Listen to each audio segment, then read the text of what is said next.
रामचरितमानस के परिवार की सब परिवारों को आवश्यकता है जो एक दूसरे के लिए जिए, जो एक दूसरे की सुख दुख का ध्यान रखें, जो एक दूसरे की प्रसन्नता का ध्यान रखें। इसलिए श्री राम कथा हर घर की, हर परिवार की जरूरत है। आओ, तुलसीदास जी महाराज ने जो रामायण में लिखा है, मैं बहुत जिम्मेवारी के साथ कह सकता हूं, ये सब वेदों का, शास्त्रों का निचोड़ है। श्री राम कथा को एक आधार बना करके सब शास्त्र, सब वेद के सूत्र तुलसीदास जी ने एक गांव की सरल भाषा में हमको परोस करके दिए हैं। संक्षेप में मैं 2 मिनट में ही तुलसीदास जी का थोड़ा सा परिचय आपको कराना चाहता हूं। विस्तार से अगर आप जानना चाहते हैं तो YouTube पर आजकल भक्तमाल कथा आ रही है, नहीं देखी तो देख लेना। लगभग 40 एपिसोड तुलसीदास जी के चरित्र के हैं। भक्तमाल गाथा YouTube पे लिखोगे तो सारा उसमें आ जाएगा। और उन्होंने प्रारंभ ही तुलसीदास जी के चरित्र से किया है। 2-3 एपिसोड में नाभादास जी का चरित्र है और उसके तुरंत बाद श्री तुलसीदास जी का विस्तार से चरित्र उसमें वर्णन है। पहली बार एक सीरियल के रूप में ऐसी कथाएं प्रस्तुत हुई हैं। अगर आप नहीं देख पाए आज तक तो आज ही देखना शुरू कर दें। मैं तो केवल परिचय दे रहा हूं, उससे पूर्व प्रेम से 2 बार गाइए। सीताराम सीताराम सीताराम जय सीताराम, सीताराम सीताराम सीताराम जय सीताराम, सीताराम सीताराम सीताराम जय सीताराम, सीताराम सीताराम सीताराम जय सीताराम, सीताराम सीताराम सीताराम जय सीताराम, सीताराम सीताराम सीताराम जय सीताराम, सीताराम सीताराम सीताराम जय सीताराम, सीताराम सीताराम सीताराम जय सीताराम, सीताराम सीताराम सीताराम जय सीताराम,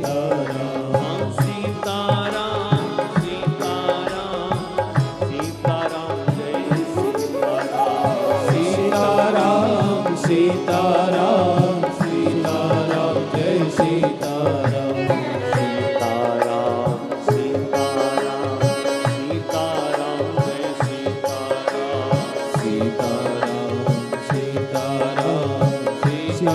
सीताराम जय सीताराम,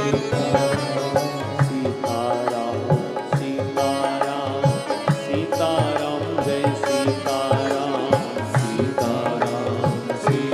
सीताराम सीताराम जय सीताराम,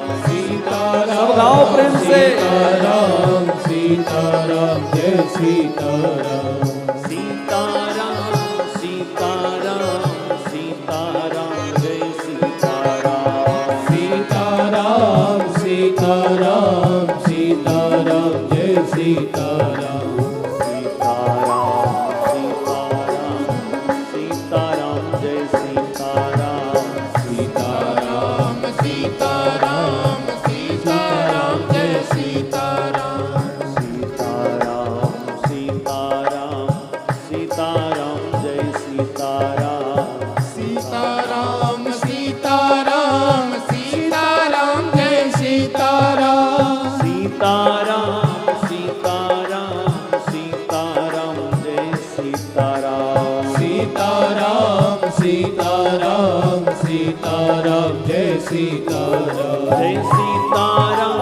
सीताराम सीताराम जय सीताराम, सीताराम सीताराम सीताराम जय सीताराम, सीताराम सीताराम सीताराम जय सीताराम, सीताराम सीताराम सीताराम जय सीताराम, सीताराम सीताराम सीताराम जय सीताराम, सीताराम सीताराम सीताराम सीताराम सीताराम जय सीताराम सीताराम जय सीताराम सीताराम जय सीताराम सीताराम जय सीताराम सीताराम जय सीताराम सीताराम जय सीताराम सीताराम जय सीताराम सीताराम जय सीताराम सीताराम श्री सियावर रामचंद्र भगवान की जय। आज भी प्रयाग के पास बांदा जिला है उत्तर प्रदेश में, और वहां श्री सरयू नदी के तट पर राजापुर नाम का एक गांव है। उस गांव में संवत 1554 श्री तुलसीदास जी महाराज का वहां जन्म हुआ। इनके पिता आत्माराम दुबे, इनकी माता का नाम हुलसी। जन्म से ही ये बालक बड़े विचित्र थे।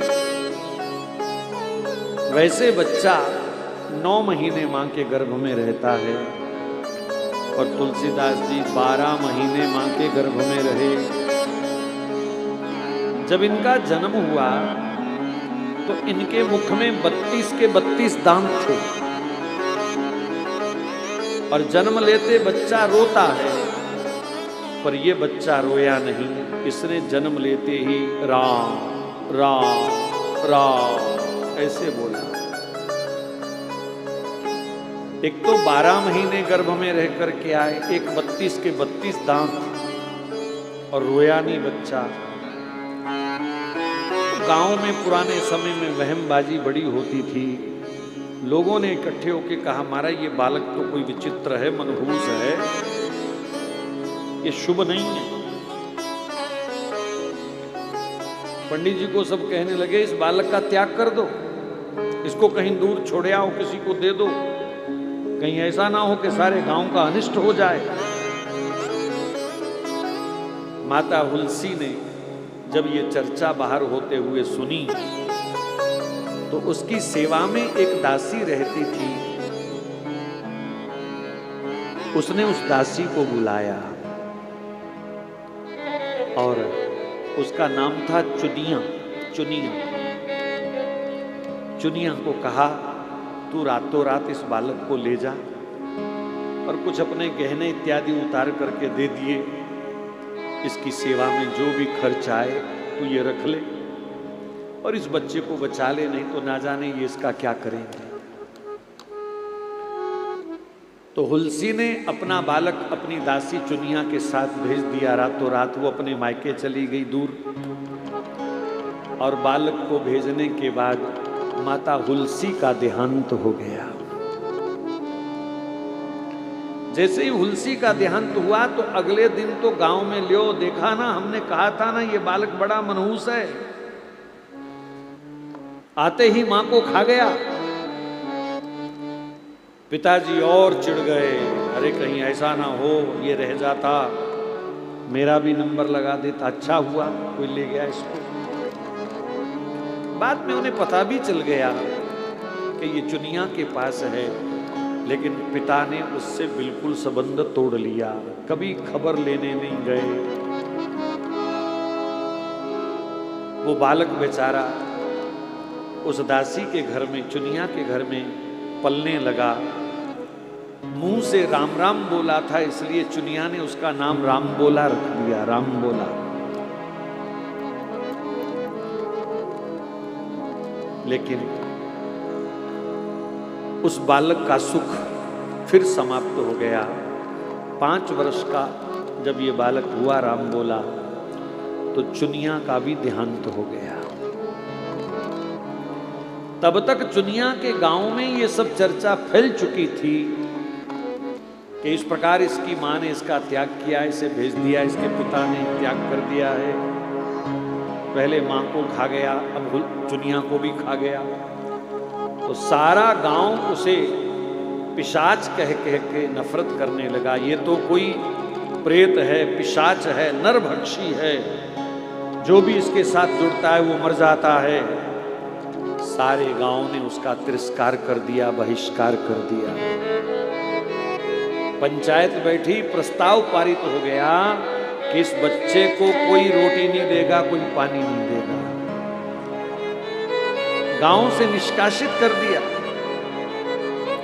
गांव के बाहर एक पेड़ के नीचे सर्दी, गर्मी, बरसात, हर मौसम में वो बच्चा बेचारा भूखा प्यासा पड़ा रहता और कोई उसकी सुध नहीं लेता। कई कई दिन भूख में, प्यास में निकल जाते, पत्ते खा खा करके, कहीं पानी पी पी के उसने गुजारा किया। लेकिन जगजननी मां पार्वती को उस बालक पर दया आई और लगातार 2 वर्ष माता पार्वती एक ब्राह्मणी का वेश बना करके नित्य दोपहर के समय आकर के खूब पेट भर उसको भोजन करा के जाती। 2 साल माता पार्वती ने उन्हें लगातार प्रसाद पवाया, भोजन कराया। भगवान शंकर की प्रेरणा से चित्रकूट पर रहने वाले स्वामी श्री अनंतानंद जी के शिष्य नरहरयादास जी को स्वयं भगवान शिव ने दर्शन देकर के कहा, अमुक स्थान पर उस गांव में एक बालक बैठा है, उस बालक को अपनी शरण में लो। वो बालक अपने साथ तुम्हारा भी नाम रोशन करने वाला होगा। तो भगवान शिव की प्रेरणा पाकर के नरहरिदास जी महाराज ढूंढते ढूंढते ढूंढते उस गांव में पहुंच गए। बालक को देखा, बालक ने संतों के चरणों में प्रणाम किया और फिर उस बालक को लेकर के नरहरिदास जी महाराज सीधे अयोध्या आ गए। अयोध्या में उस बालक का यज्ञोपवीत संस्कार करवाया। वैष्णवों में जो 5 संस्कार होते हैं, गायत्री मंत्र की दीक्षा, तिलक की दीक्षा, गुरु मंत्र की दीक्षा, वेशभूषा की दीक्षा, इस प्रकार 5 संस्कार तुलसीदास जी को प्राप्त हुए और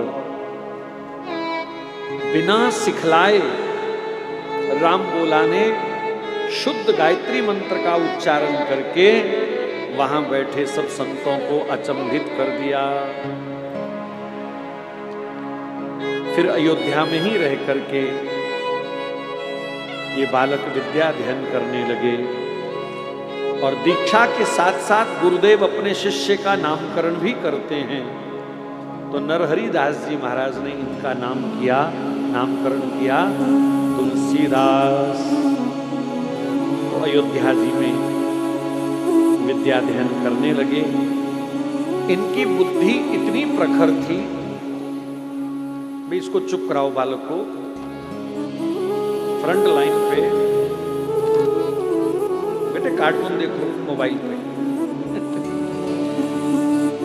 ये आपका विषय नहीं है ना, थोड़ा शांत रखो इसको, नहीं तो पीछे ले जाओ। श्री सियावर रामचंद्र भगवान की जय। एक बार जो गुरु मुख से, संतों के मुख से सुन लेते थे, एक ही बार में उनको कंठस्थ हो जाता था।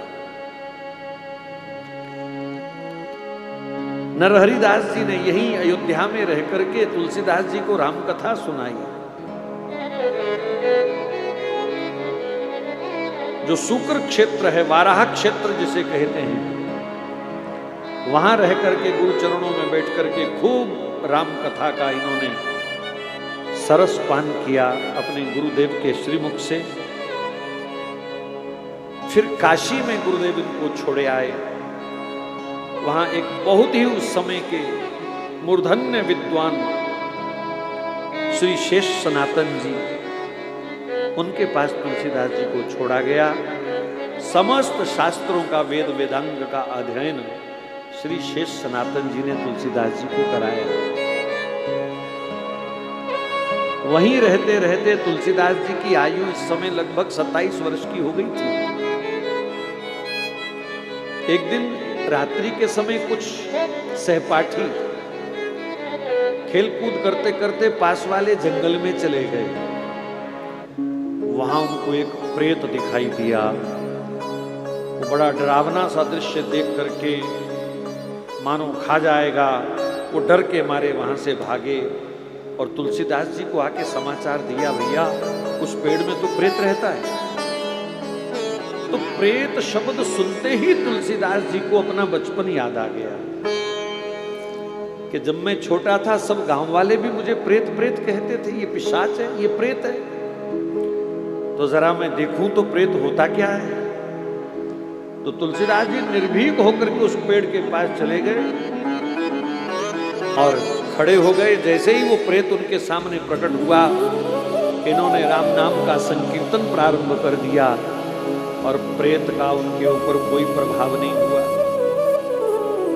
लेकिन वो क्षेत्र एक प्रकार से बदनाम हो गया। कोई रात को क्या दिन में भी उधर से नहीं जाता।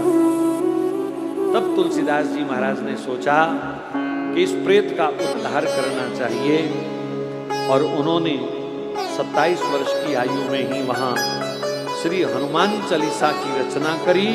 भूत पिशाच निकट नहीं आवे, महावीर जब नाम सुना। लोगों को एक भ्रांति है कि तुलसीदास जी ने अकबर की जेल में जाकर के हनुमान चालीसा लिखा, ये गलत है। प्रमाणिक यही है कि विद्याध्ययन जैसे ही इनका शेष सनातन जी के आश्रम में पूर्ण हुआ तो उस प्रेत को और उस प्रेत के भय से लोगों को मुक्त करने के लिए तुलसीदास जी ने 27 वर्ष की आयु में ही श्री हनुमान चालीसा की रचना करी और उस चालीसा का पाठ सुन करके वो प्रेत मुक्त हो गया।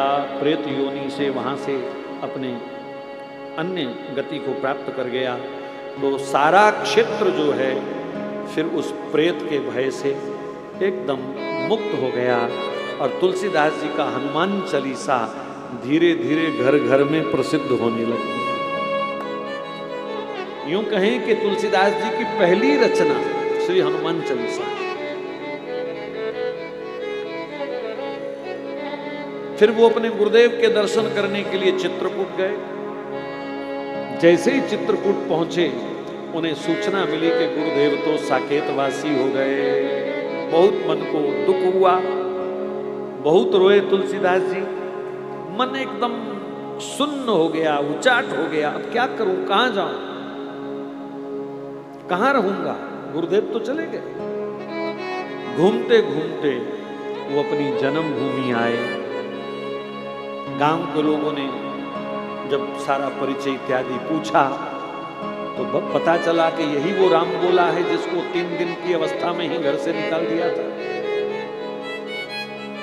तो उन्होंने अपने माता पिता के विषय में पूछा। बोले तेरी माँ तो तुझे भेज के ही मर गई, तेरे पिता ने मन से तेरा त्याग कर दिया और बाद में एक महात्मा उनको समझाने आए थे कि तेरा पुत्र दर दर की ठोकरें खा रहा है और तू किस प्रकार का बाप है जिसको तरस नहीं आ रहा उस बच्चे पर। तो उन्होंने कुछ अपशब्द बोल दिए और उस महात्मा ने श्राप दे दिया कि आत्मा राम दुबे जा, तेरे वंश में कोई नहीं रहेगा, सब समाप्त हो जाएंगे। और ऐसा ही हुआ महाराज, सब खत्म हो गया। जो हवेली थी खंडर हो गई। तो तुलसीदास जी ने आकर के अपने माता पिता का, अन्य परिवारजनों का श्राद्ध इत्यादि किया। सरयू जी में जाकर के जलदान इत्यादि किया और फिर वो अपने गांव में ही रहने लग गए। अपने गांव के लोगों में ही रहते रहते वो सबको राम कथा सुनाने लगे और उनकी राम कथा इतनी प्यारी थी कि धीरे धीरे सारे क्षेत्र में चर्चा हो गई। अब तो हजारों की भीड़ नित्य उस गांव में आकर के तुलसीदास जी से राम कथा सुनने लगी। उन्हीं दिनों में एक पास में कोई गांव था तो कोई राहगीर उस गांव से निकलते निकलते कथा में बैठ गया और कथा सुनी उसने और मन ही मन उसको विचार आया कि मेरी जो जवान सुंदर बेटी है उसकी बड़ी इच्छा है कि मेरा विवाह ऐसे वर के साथ हो जो प्रभु श्री राम का भक्त हो, भगवान का भक्त हो। तो उन्होंने किसी को साथ लेकर के तुलसीदास जी से चर्चा छेड़ दी, क्या आप मेरी बेटी से ब्याह कर लो। तो लोगों के कहने पर तुलसीदास जी, प्रभु की इच्छा कुछ ऐसी हुई, कहाँ तो विरक्त भाव था, पर वो विवाह के लिए राजी हो गए और उनका विवाह उस सुंदर सुशील कन्या से कर दिया गया। अब परमात्मा की कुछ ऐसी लीला, क्योंकि महापुरुषों के माध्यम से भगवान संसार को शिक्षा देते हैं। तुलसीदास जी विवाह के पश्चात एकदम गृहस्थ वेश में आ गए। पहले साधु वेश में रहते थे, अब गृहस्थ वेश में आ गए। कथा तो सुनाते हैं, लेकिन अपनी पत्नी में, नव विवाहिता में इतने आसक्त हो गए, इतने आसक्त हो गए। महाराज डोली आई है, उसके बाद एक भी दिन तुलसीदास जी ने अपनी पत्नी को मायके नहीं जाने दिया। वर्णन मिलता है कहीं कहीं 1 साल नहीं जाने दिया, कहीं कहते हैं कि 3 साल तक मायके नहीं जाने दिया। एक दिन भाई आया और बहन को जबरदस्ती ले गया। बोले तुलसीदास जी तो कथा करने गए हैं, तो चल मेरे साथ। माँ बेचारी रो रो के परेशान हो गई, एक बार भी शक्ल नहीं देखी तेरी उसने विवाह के बाद। तो भाई उसको जबरदस्ती ले गया। जैसे ही तुलसीदास जी घरे आए, और वो जाते जाते पड़ोसिन को बोल गई थी कि वो आए तो उनको कह देना मैं मायके गई हूं। तो तुलसीदास जी शाम को लौट करके आए, जैसे ही सुना कि वो मायके चली गई हैं, तो वो तुरंत भागे वहां से नंगे पैर। उस दिन भयंकर तूफान चल रहा था, आंधी चल रही थी। रास्ते में जो नदी पड़ती है उसमें भी खूब पानी आया हुआ था। और अंधेरे में, कड़कती बिजली में, गरजते बादलों में भागते भागते उस नदी को भी पार करके रात्रि के समय अपने ससुराल पहुंच गए। द्वार बंद था तो दीवार फांद करके वो अपनी पत्नी के कमरे में चले गए। उन्हें लगा कि स्थिति में मुझे देख करके मेरी पत्नी बड़ी प्रसन्न होगी, और उनको देख करके पत्नी को गुस्सा आ गया। एकदम क्रोध में आकर के सिर्फ इतना ही बोला कि मेरे इस हाड़ मांस के शरीर से तुम्हें इतनी आसक्ति है, अगर यही आसक्ति तुम्हें कहीं राम में होती तो तेरा बेड़ा पार हो जाता। ये बात याद रखने वाली है, लिखने वाली है। मेरे हाड़ मांस के शरीर से ये जो मलमूत्र का थैला है, दुर्गंध से, गंदगी से भरा हुआ, इस हाड़ मांस के शरीर से तुम्हें इतनी आसक्ति है, अगर ऐसा ही प्रेम, ऐसी ही आसक्ति तुम्हें कहीं श्री राम से होती तो तुम्हारा बेड़ा पार हो जाता। तुलसीदास जी के सीने में मानो तीर गड़ गया। ये शब्द अंदर तक असर कर गए, और वहीं उल्टे पांव तुलसीदास जी बाहर निकले, और सदा सदा के लिए उन्होंने गृहस्थ जीवन का त्याग कर दिया। पत्नी भी पतिव्रता थी। तुलसीदास जी ने भी उन्हें बहुत प्रेम दिया था। जब उन्हें लगा कि अब किसी भी स्थिति में तुलसीदास जी वापिस आने वाले नहीं है, क्योंकि भाई को पीछे भेजा तो फटकार करके भेज दिया वापिस, खबरदार मेरा पीछा किया तो अब मैं इस शरीर से जब तक जीवित रहूंगा श्री राम से ही प्रेम करूंगा। और देवी ने जब तुलसीदास जी की ऐसी कठोर प्रतिज्ञा सुनी तो उन्होंने भी उसी क्षण अपनी देह का त्याग कर दिया। वो भी अब तो बिल्कुल अकेले रह गए। तुलसीदास जी को पता नहीं चला कि मेरी पत्नी मर गई, तब तक वो दूर निकल चुके थे। फिर उन्होंने भारत के समस्त तीर्थों का भ्रमण किया, दर्शन किया, कभी काशी, कभी जगन्नाथ, कभी तिरुपति, पूरा उत्तर दक्षिण सारा घूमते घूमते कैलाश पर्वत पर भी दर्शन करने के लिए तुलसीदास जी गए हैं। मानसरोवर पर उन्हें श्री काकभुसुंडी जी का दर्शन हुआ। आज भी वहां भुसुंडी ताल है जहां काकभुसुंडी जी का वास माना जाता है। तो तुलसीदास जी को काकभुसुंडी जी का प्रत्यक्ष दर्शन हुआ।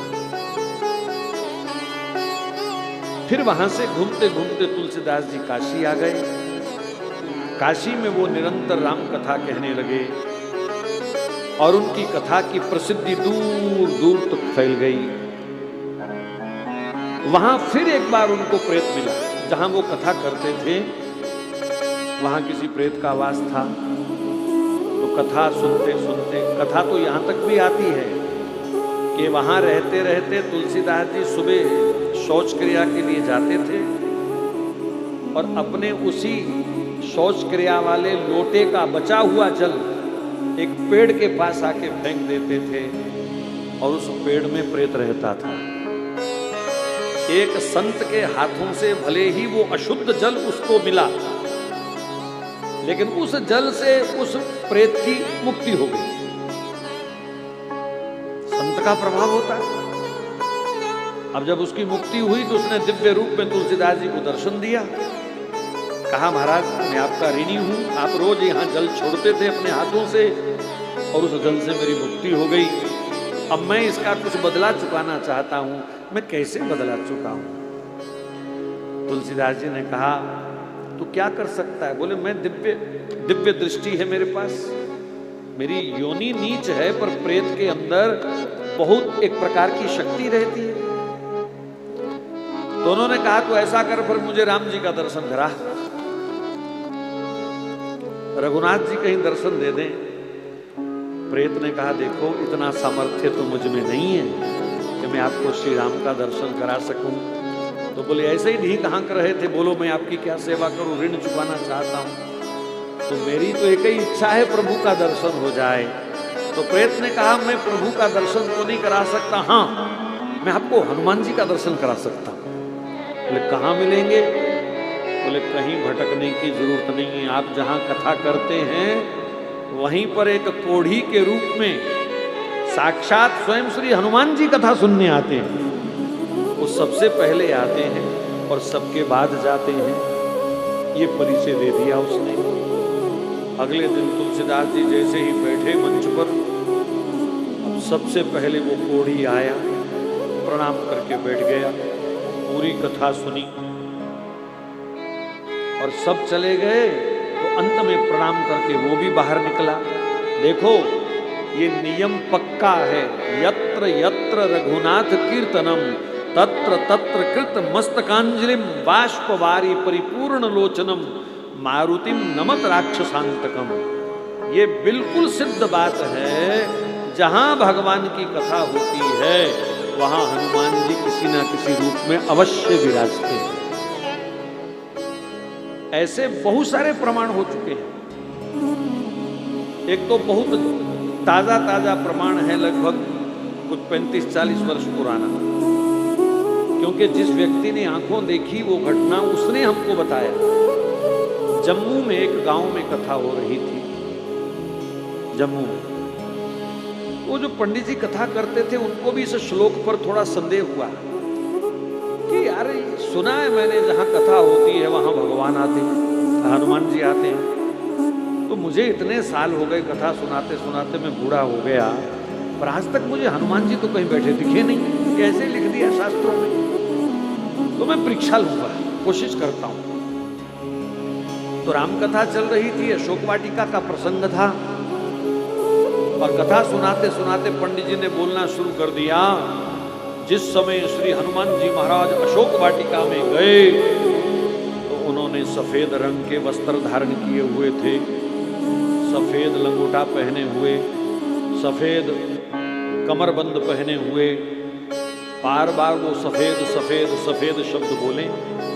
तो एक बूढ़ा सा पगड़ी वाला आदमी खड़ा हो गया, कहा, पंडित जी आज आपका ध्यान कहाँ है? बोले, क्या हुआ? बोले, हनुमान जी महाराज तो लाल देह लाली लसे अरुधर लाल लंगूर।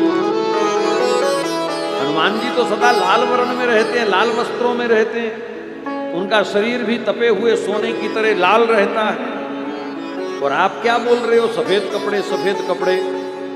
उन्होंने कहा, तू चुपचाप बैठ, मेरी मर्जी, मैं जौन से मर्जी कपड़े पहनाऊं, मेरी मर्जी, तुमको कथा सुननी है सुनो, नहीं तो जाओ बाहर, मैं तो यही बोलूंगा। हाँ भाई श्रोताओं, हनुमान जी महाराज अशोक वाटिका में गए, उन्होंने सफेद लंगोटा सफेद वस्त्र धारण किए थे, वो पगड़ी वाला बूढ़ा आदमी फिर खड़ा हो गया, पंडित जी क्या हो गया आपको, आप लोगों को गलत क्यों बता रहे हैं, क्या संदेश जाएगा लोगों को। दोनों में बहस हो गई। बोले, उन्होंने कहा क्या प्रमाण है तुम्हारे पास के सफेद कपड़े हैं, तो उन्होंने कहा तेरे पास क्या प्रमाण है कि उनके लाल कपड़े थे। तो बहस जब छिड़ी तो वो पगड़ी वाले आदमी के मुंह से निकल गया, अशोक वाटिका में तू गया था कि मैं गया था।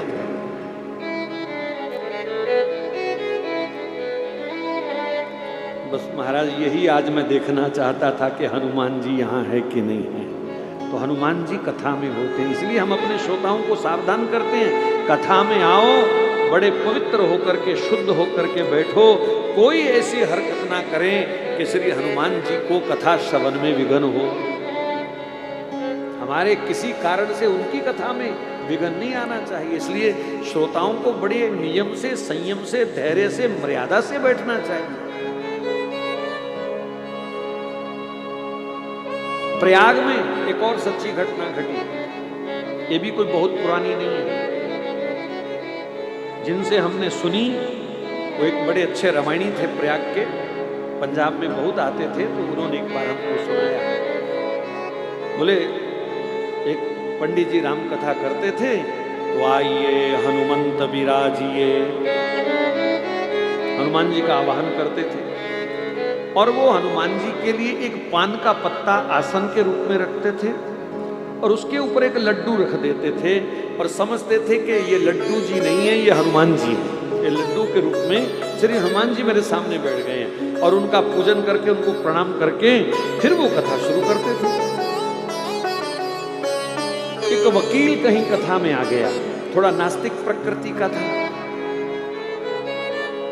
उसने जब ये सब देखा, प्रणाम किया, लड्डू रखा, पान रखा, प्रणाम किया, आइए हनुमंत विराजिए, कथा कहूं, ऐसे जब वो बोले तो वकील उनके पास आ गया।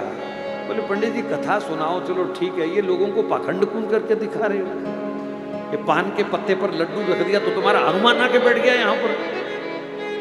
उसने कहा भैया मेरी आस्था है, मेरा विश्वास है, आपको क्या लेना देना। बोले तुम्हारी आस्था तो घर पे रखो, फिर ये लोगों के सामने प्रदर्शन क्यों करते हो। जरूर किसी पान वाले से, लड्डू वाले से तुम्हारा कांटेक्ट होगा कि चलो इसी बहाने लोग भी पान खरीदने लग जाएं, लड्डू खरीदने लग जाएं। ये पाखंड ना किया करो। बहस छिड़ गई। और उसने कहा देखो मेरे बाप दादा भी ऐसे करते थे, मैं भी ऐसे करता हूं, मैंने गुरुजनों से यही सीखा है, तो मैं तो करूंगा भैया। तो वकील ने कहा मैं वकील हूं, ये पाखंड फैलाने का मुकदमा ठोक दूंगा तुम्हारे ऊपर कि लोगों को गुमराह किया जा रहा है, धर्म के नाम पर लोगों को गलत शिक्षा दी जा रही है, मैं कोर्ट में घसीट लूंगा तुमको। बोले भैया जो होगा देखा जाएगा, और मेरे हनुमान जी तो पान के पत्ते पे बैठते हैं, मेरा विश्वास है। तब वकील ने भरी सभा में चुनौती दे दी कि तुम्हें सिद्ध करना पड़ेगा, नहीं तो कोर्ट आना पड़ेगा। अब पंडित जी के मुंह से भगवत कृपा से निकल गया कि मेरा तो सिद्ध ही सिद्ध है, तू जैसे सिद्ध करना चाहता है कर ले। बोले कल तू जैसे ही लड्डू रखेगा ना, मैं उठा के पटक दूंगा, फिर देखता हूं तेरा हनुमान कहां है। पंडित जी के भी मुंह से निकल गया ठीक है, तो हमारे लड्डू को पटक के दिखा दे। महाराज पंडित जी कहे तो बैठे, सारी रात उनको नींद नहीं आई, सारी रात हनुमान चालीसा का पाठ करते रहे, रोते रहे, हनुमान जी लाज रख लेना मेरी, अगर उसने लड्डू पटक के फेंक दिया तो मेरा जो होगा होगा, लाखों लोगों की आस्था टूट जाएगी कि हनुमान जी कथा में नहीं आते, ये शास्त्र वाक्य झूठा सिद्ध कर दिया जाएगा। तो वकील साहब समय पर आकर के खड़े हो गए। पंडित जी ने कथा प्रारंभ करी, पान का पत्ता रखा, लड्डू रखा, आइए हनुमंत विराजिए, प्रार्थना करी। तो फिर उन्होंने कहा वकील साहब श्री हनुमान जी विराजमान हो गए हैं, मैंने अपना काम कर लिया, अब आप अपना काम करो। तो बड़े जोश से आगे बढ़ा, लड्डू उठा के नीचे ही तो फेंकना है, लेकिन महाराज वो लड्डू नहीं था, उस समय तो मानो कि हिमालय पर्वत बन गया था। वो छोटा सा लड्डू उससे उठाया नहीं, चिपक गया वहीं उसी के साथ।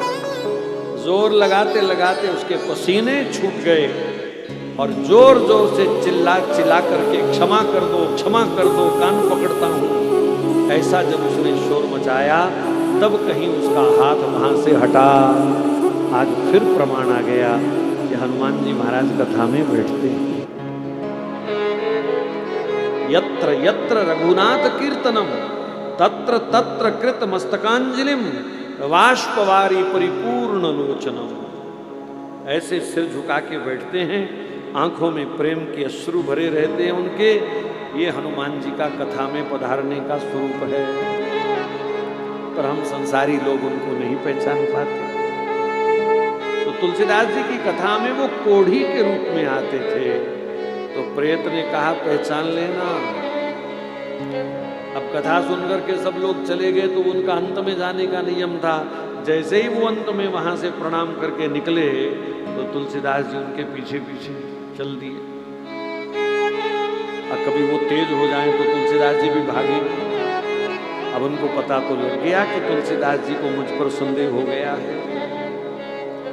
जब बिल्कुल एकांत में चले गए तो श्री हनुमान जी ने साक्षात दर्शन दे करके तुलसीदास जी को कृतार्थ कर दिया। चरणों में दंडवत प्रणाम किया, रो पड़े तुलसीदास जी। हनुमान जी, राम द्वारे तुम रखवारे। राम जी के द्वार पर आप खड़े हो, राम जी कब कहाँ हैं ये आपसे अधिक और कौन जानता है। तो हनुमान जी कृपा करो, मुझे राम जी से मिला दो, एक बार राम जी का दर्शन करा दो। तो हनुमान जी ने कहा तुलसीदास जी, चित्रकूट में तुम्हें राम जी का दर्शन होगा, चित्रकूट चले जाओ। तो तुलसीदास जी चित्रकूट पधारे और खूब वहां पर भजन करने लगे। एक दिन रामघाट पर उन्होंने अपना आसन बिछाया था और चित्रकूट की परिक्रमा करके अभी निकले थे। तो मार्ग में उन्होंने क्या देखा, घोड़ों के ऊपर बड़े सुंदर दो राजकुमार धनुष बाण लिए हुए जा रहे हैं। तुलसीदास जी ने उनको देखा तो जरूर, लेकिन पहचाना नहीं। बोले होगा कोई राजकुमार होंगे, भ्रमण करने आए होंगे, कोई शिकार खेलने आए होंगे जंगल में। तो दोनों सामने से एक बार इधर और एक बार इधर निकल गए। तुलसीदास जी ने देखा लेकिन उनको कोई अनुभूति नहीं हुई। तो वो जब चले गए तो हनुमान जी आए। बोले राम जी आए थे, दर्शन किए? बोले कहाँ? बोले वो घोड़े पर दोनों राजकुमार राम लखन थे। बोले मेरी मति मारी गई, हाय मैं तो चूक गया। तब हनुमान जी ने कहा फिर आएंगे, चिंता मत करना, पहचान लेना। अगले दिन नहा धो करके रामघाट पर बैठ करके तिलक करने के लिए तुलसीदास जी चंदन घिस रहे थे। तो सुंदर सा एक लड़का आया, तुलसीदास जी के सामने खड़ा हो गया और कहा बाबा थोड़ा चंदन हमें भी लगा दो, थोड़ा चंदन हमें भी लगा दो। तुलसीदास जी ने देखा कोई इधर होगा किसी का लड़का शरारती चंदन मांगने आ गया है। तो वो चंदन घिसते रहे चुपचाप, आवाज मानो सुनी ही नहीं, बाबा हमको चंदन दे दो, हमको चंदन दे दो। अब जब तुलसीदास जी अब भी उनको नहीं पहचान पा रहे तो हनुमान जी तोता बन करके डाल पर बैठ गए। बोले तुलसी कहीं चूक ना कर दे। तो वहां पर हनुमान जी ने तोते के रूप में एक दोहा पढ़ा, चित्रकूट के घाट पर भई संतन की भीड़, तुलसीदास चंदन घिसे तिलक करत रघुवीर। एकदम तुलसीदास जी चौंके हैं। तो उस बालक के चरण पकड़ लिए और साक्षात श्री राम उनके सामने प्रकट हो गए। बोलो सियावर रामचंद्र।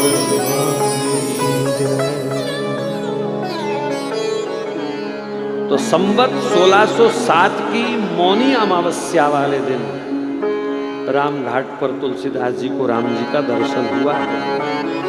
उस अद्भुत छवि को निहारने के बाद कई दिनों तक तुलसीदास जी अचेत पड़े रहे, शरीर की सुध बुध भूल गई। भगवान ने अपने हाथ पर चंदन लेकर के तुलसीदास के माथे पर लगाया। ऐसी कृपा उन्होंने करी और अंतर्ध्यान हो गया। फिर हनुमान जी की आज्ञा से 1628 में तुलसीदास जी हनुमान जी की आज्ञा से अयोध्या आ गए और प्रयाग में माघ मेला था, कुछ दिन वहां रुके और पर्व के 6 दिन के बाद वट वृक्ष के नीचे प्रयाग में उन्हें साक्षात भरद्वाज ऋषि का दर्शन हुआ। उस समय जो कथा हो रही थी वहां पर वही श्री राम कथा उन्होंने वाराह क्षेत्र में अपने गुरुदेव के श्रीमुख से सुनी थी और फिर उनके अंदर भगवान शिव की कृपा से कवित्व की शक्ति प्रकट हुई। तुलसीदास जी को लगे कि मुझे कुछ लिखना चाहिए, मुझे कुछ लिखना चाहिए। तो मैं तो बचपन से राम कथा ही सुनता गाता आया हूं, तो मैं राम कथा लिखूंगा। सब शास्त्रों का, संस्कृत भाषा का खूब अध्ययन उन्होंने किया हुआ था। सो उन्होंने रात के समय, बोले दिन में तो लोगों का आना जाना बना रहता है, रात में शांति में बैठ करके मैं राम कथा लिखूंगा। और उन्होंने संस्कृत भाषा में राम कथा लिखना शुरू कर दी। रात को 5-10 पन्ने लिख करके सोवे और सुबह उठ के देखे तो पन्ने गायब। अरे कोई आंधी नहीं, कोई तूफान नहीं, ये पन्ने कैसे गायब हो गए? अगले दिन फिर लिखे 5-7 पन्ने, रात को सोए, सुबह फिर गायब। ऐसा 10-12 दिन लगातार जब हुआ तो तुलसीदास जी भगवान से प्रार्थना करते हैं, प्रभु मुझसे ऐसी क्या भूल हो गई, क्या राम कथा लिखना अपराध है? तो शंकर भगवान साक्षात उनके सामने प्रकट हुए। बोलो शंकर भगवान। कहा तुलसीदास जी तुम्हारे पन्ने में ही चुराता रहा रोज। कहा प्रभु आप तो श्री राम कथा के बहुत रसिक हैं और आप इस कथा के पन्नों को क्यों चुराते रहे? तब भगवान शंकर ने कहा तुलसीदास जी ये कलयुग है, आने वाले समय में संस्कृत भाषा के जानकार लोग नहीं मिलेंगे और लोग रामचरित्र से वंचित रह जाएंगे। इसलिए मेरी इच्छा है तुम लोक भाषा में राम कथा लिखो, साधारण ग्रामीण भाषा में श्री राम कथा लिखो, ये मेरी इच्छा है। तो शंकर भगवान की इच्छा को नमन करते हुए तुलसीदास जी ने अवधी, ब्रज भाषा इत्यादि के मिश्रण से, क्योंकि उस क्षेत्र में जो भाषा चलती है गांव के क्षेत्र में, उसी साधारण ग्रामीण भाषा में श्री राम कथा को लिखना शुरू किया और शंकर भगवान की कृपा से वो कथा लगातार आगे बढ़ती गई, बढ़ती गई, बढ़ती गई। 1631 को रामनवमी वाले दिन रामचरितमानस लिखना शुरू किया। अब थोड़ा ध्यान देने वाली बात है, 1631 संवत में जब रामनवमी आई तो उस दिन बिल्कुल वही ग्रह योग था जो श्री राम जन्म के समय था। यानी योग, लगन, ग्रह, वार, तिथि, नक्षत्र, वाल्व, करण, बिल्कुल जो त्रेता युग में रामनवमी का शुभ मुहूर्त था, बिल्कुल वही पंचांग दोबारा प्रस्तुत हुई। तो इसका मतलब रामचरितमानस का जन्म और राम जी का जन्म एक ही लगन में हुआ, एक ही समय में हुआ, एक ही मुहूर्त में हुआ। अगर दोनों की कुंडली बनाई जाए तो दोनों की एक कुंडली बनेगी। तो इसका मैं तो ये अर्थ लूंगा कि रामचरितमानस ही साक्षात राम है। राम जी ने ही हमारे कल्याण के लिए रामचरितमानस का रूप लिया है, ग्रंथ का, शास्त्र का रूप धारण किया है। 2 वर्ष 7 महीने और 26 दिन में, याद रहेगा कि नहीं? 2 वर्ष 7 महीने और 26 दिन में रामचरितमानस पूर्ण हुआ और उस दिन भी रामनवमी थी। 7 कांड पूर्ण हो गए। सॉरी, रामनवमी नहीं, राम विवाह, जो अक्टूबर नवंबर में आता है, जिसे हमें विवाह पंचमी बोलते हैं। तो राम जन्म वाले दिन प्रारंभ करके राम विवाह वाले दिन उस शुभ मुहूर्त में मानो सीताराम का मिलन और इधर रामचरितमानस का अपने प्रेमी जनों से मिलन, भक्तों से मिलन, ये 7 कांड पूर्ण हो गए। फिर भगवान की आज्ञा से तुलसीदास जी काशी चले गए। वहां भगवान विश्वनाथ और अन्नपूर्णा मैया को उन्होंने खूब रामचरितमानस सुनाया। और जैसे जैसे तुलसीदास जी की वहां प्रसिद्धि बढ़ने लगी, वहां के पंडा पुजारी उनसे जलने लगे। अरे ये तो महाराज बड़ा सिद्ध हो गया, अब तो हमारे यहाँ कोई पूछता नहीं है, सब इसी को मत्था टेक रहे हैं, अपना तो धंधा चौपट कर देगा ये पंडित। उन्होंने पहले तो विरोध किया। जब विरोध करने पर बात नहीं बनी तो सब विद्वान ब्राह्मण वहां के इकट्ठे हो गए। बोले तुम्हारा शास्त्र नकली है, भारत में संस्कृत ग्रंथों को मान्यता दी जाती है, ये तुम लोक भाषा में ग्रंथ लिख के लाए हो, हम नहीं मानते इसको। तुलसीदास जी ने कहा कि ये ग्रंथ तो मैंने भगवान शिव की आज्ञा से लिखा है। बोले क्या प्रमाण है कि शिव ने आपको आज्ञा दी है? हम कैसे मान लें इस बात को? हमको तो शंकर जी ने आके कहा नहीं है। हम इसकी परीक्षा करेंगे कि शंकर जी इस ग्रंथ से सहमत हैं कि नहीं। तो बोले कैसे परीक्षा करोगे? रात्रि के समय रामचरितमानस को काशी विश्वनाथ मंदिर में रख दिया और प्रार्थना करी, प्रभु अगर आपको ये शास्त्र स्वीकार है तो भी प्रमाण दीजिए, नहीं तो इसको नष्ट कर दीजिए। अर्धरात्रि का समय हुआ, कड़ा पहरा था, बाहर दरवाजे बंद थे। आधी रात के समय मंदिर की घंटियां अपने आप बजने लगीं। भगवान शिव प्रकट हुए और रामचरितमानस पर उन्होंने अपने हस्ताक्षर कर दिए। सुबह उठ करके देखा तो पहले पन्ने पर भगवान शिव के हस्ताक्षर थे, सत्यम शिवम सुंदरम। मानो यही सत्य है, यही शिवम कल्याणकारी है और यही कलयुग के लिए सबसे सुंदर शास्त्र है। इतना बड़ा प्रमाण पाने के बाद भी उन पंडितों की ईर्ष्या समाप्त नहीं हुई। उस समय काशी में मधुसूदन सरस्वती एक बड़े महापंडित रहते थे, बड़े विद्वान। तो उन्होंने रामचरितमानस उनको दी और कहा महाराज इसकी गलतियां वलतियां निकाल के इसको रद्द कर दो, काट दो इसको, ऐसे ही है। क्योंकि उस समय के वो श्रेष्ठ विद्वान थे, वो जो बोलते थे लोग मानते थे। बोले अगर ये इस शास्त्र को काट देंगे तो फिर कोई नहीं मानेगा। तो उन्होंने वो रामचरितमानस ले लिया और उसको पढ़ा। और जब निर्णय का दिन आया तो मधुसूदन स्वामी जी ने एक टिप्पणी लिखी, आनंद कानने हस्मिन् अंगम तुलसी तरु कविता मंजरी भाति राम भ्रमर भूषिता। क्या लिखा? बोले इस काशी रूपी आनंद वन में, यानी काशी आनंद वन है और उस आनंद वन काशी में तुलसी एक चलता फिरता तुलसी का पौधा है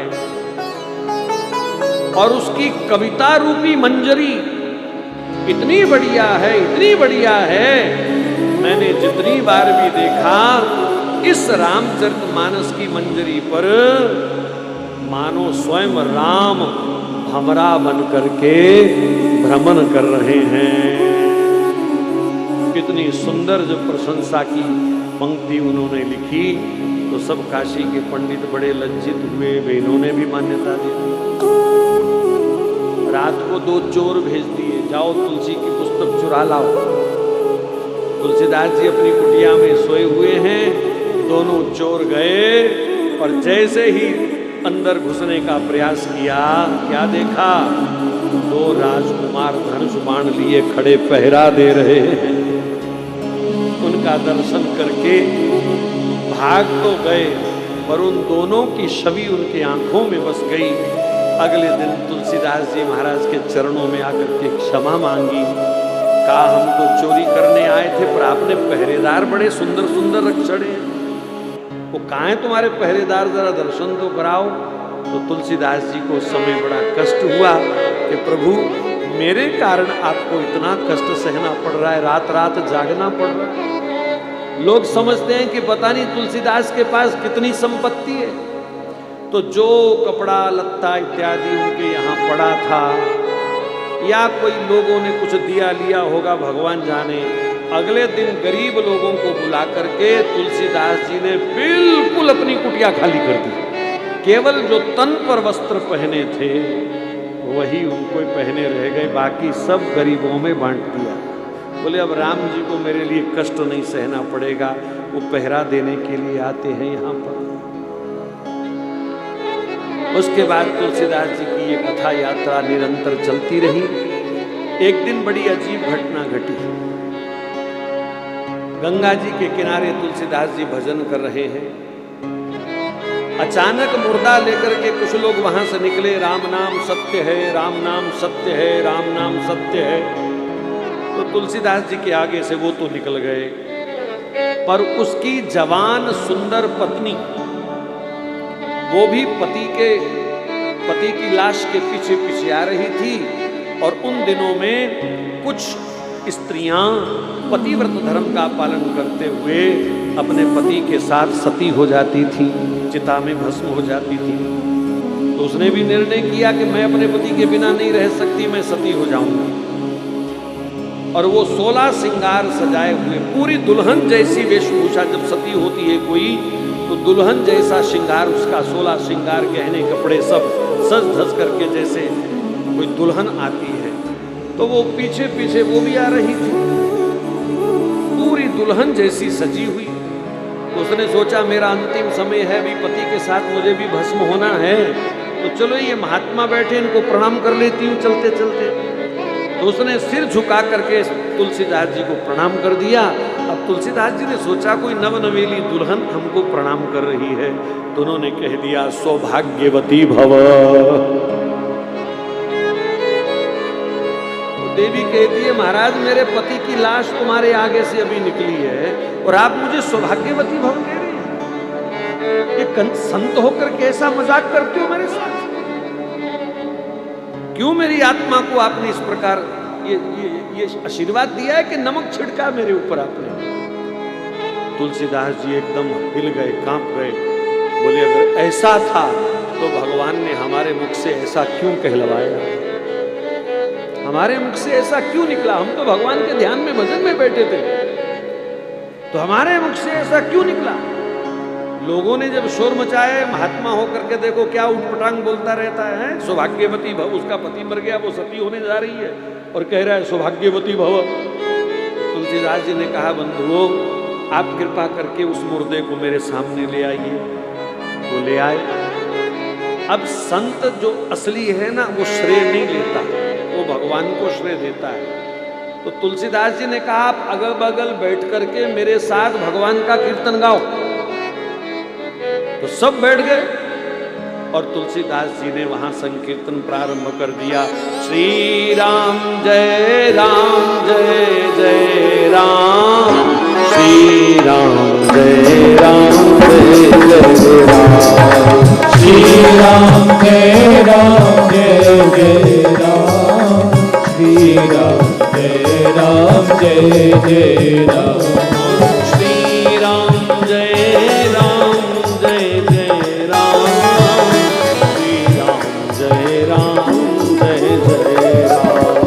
राम, श्री राम जय राम जय जय राम, श्री राम जय राम जय जय राम, श्री राम जय राम जय जय राम, श्री राम जय राम जय जय राम, श्री राम जय राम जय जय राम, श्री राम जय राम जय जय राम, श्री राम जय राम जय जय राम, श्री राम जय राम जय जय राम, श्री राम जय राम जय जय राम, श्री राम जय राम जय जय राम,